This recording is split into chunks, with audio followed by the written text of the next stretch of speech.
కేసీఆర్ కు ఓటు వేస్తే మోడీకి వేసినట్లేనని అన్నారు భువనగిరి కాంగ్రెస్ ఎంపీ అభ్యర్థి మాజీ మంత్రి కోమటిరెడ్డి వెంకటరెడ్డి. ఇవి కేసీఆర్ కు కాంగ్రెస్ కు జరుగుతున్న ఎన్నికలు కావని ఆయన తెలిపారు. మోడీ ఎన్నికలకు ముందు ఎన్నో హామీలు ఇచ్చారని అవన్నీ నీటిమూటలయ్యాయని వెంకటరెడ్డి ఎద్దేవా చేశారు. కేవలం ధనవంతుల కోసమే మోడీ ప్రభుత్వం పనిచేస్తుందని వెంకటరెడ్డి అన్నారు. భువనగిరికి నిమ్స్ తెచ్చింది తామేనని, ఇంతవరకు నిమ్స్ ను కూడా పూర్తి చేయలేదని అన్నారు. రాబోయే రోజుల్లో భువనగిరికి ఐటీ కంపెనీ తెస్తామని కోమటిరెడ్డి వెంకటరెడ్డి హామీ ఇచ్చారు. సమస్య కానివ్వండి, రైతుల సమస్య కానివ్వండి, మత సామరస్యాన్ని కాపాడడానికి ఈ రోజు ఎన్నికలు జరగబోతున్నాయి.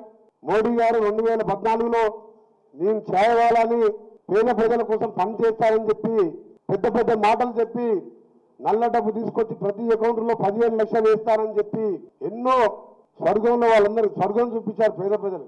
ఆయన అన్ని మాటలు కూడా నీటి గుడ్డలైపోయినాయి. నిరుద్యోగ పరిష్కారం కాలే. భారతదేశంలో ఒక మతతత్వాన్ని ప్రోత్సహిస్తూ ఒక అనిల్ అంబానీకో, ఒక నీరవ్ మోడీకో, ఇంకా పారిశ్రామికలకే పరిమితమైన ఈ ప్రభుత్వాన్ని దింపడానికి జరిగే ఎన్నికలు ఇవి. అందుకనే ఈరోజు మీరు కేసీఆర్ గారికి పొరపాటున ఓటేసినా అది మోడీ గారికి ఓటేసినట్టు అవుతుంది.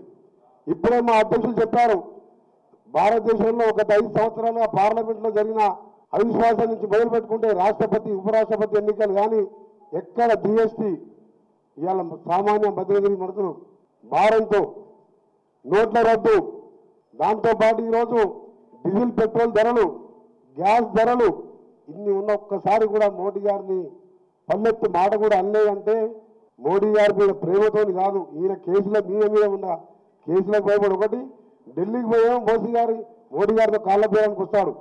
నిన్న మనం చూసాం, మళ్ళీ ఇక్కడ ముస్లింల ఓట్ల కోసమని నువ్వే పెద్ద హిందువులవా అని చెప్పి మాట అంటే ఒక డ్రామా కంపెనీ లాగా అతను ఇతను కలిపి జరిగే ఎన్నికలు కాబట్టి దయచేసి మీ అందరికీ కూడా ఒకటే కోరుతున్నాం. ఈరోజు దేశానికి, భారతదేశానికి రాహుల్ గాంధీ గారి నాయకత్వం, యువ నాయకత్వం అవసరం.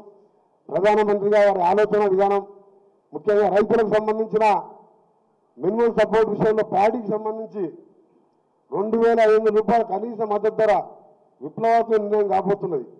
మినిమం ఇన్కమ్ సంబంధించిన కార్యక్రమం కానివ్వండి, కాటన్కి సంబంధించిన ఎంఎస్పీ కానివ్వండి 6000 రూపాయలు, ఇంకా ఎన్నో కార్యక్రమం ముందుకు వస్తున్నది.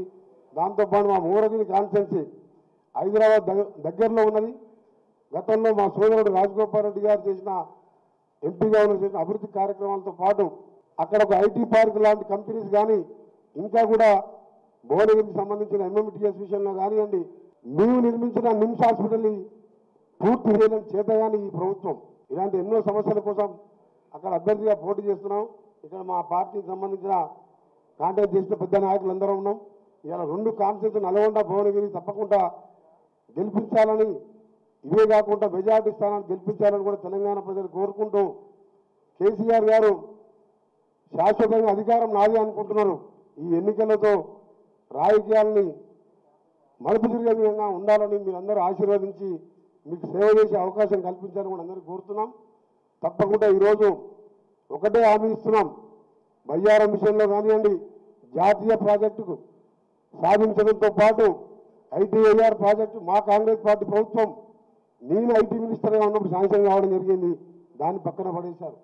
రేపు వచ్చే రాహుల్ గాంధీ గారు మా యూపీఏ ప్రభుత్వంలో ఇవన్నీ కూడా సాధించి తెలంగాణని అభివృద్ధి పదంలో తీసుకోవడంలో పార్లమెంట్లో పోరాటం చేయడం కానీ, మా ప్రభుత్వమే ఒత్తిడి చేయడం కానీ, తెలంగాణ కోసం ఏ విధంగా కొట్లాడినామో సాధించామో సమస్యల కోసం సాధిస్తామని మీ అందరూ కూడా సపోర్ట్ చేయాలని విజ్ఞప్తి చేస్తున్నాం.